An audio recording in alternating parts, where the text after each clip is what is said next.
పూజించడం పూజారి వంతు వరమివ్వడం అన్నది దేవత ఇష్టం.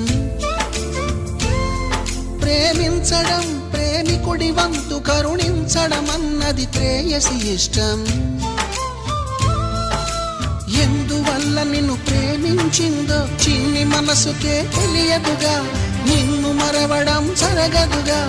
ఎందువల్ల నువ్వు కాదన్నావో ఎదురు ప్రశ్నలే వేయనుగా, ఎదురు చూపులే ఆపనుగా. ఏనాటికో ఒకనాటికి నీ ప్రేమ సాధిస్తా.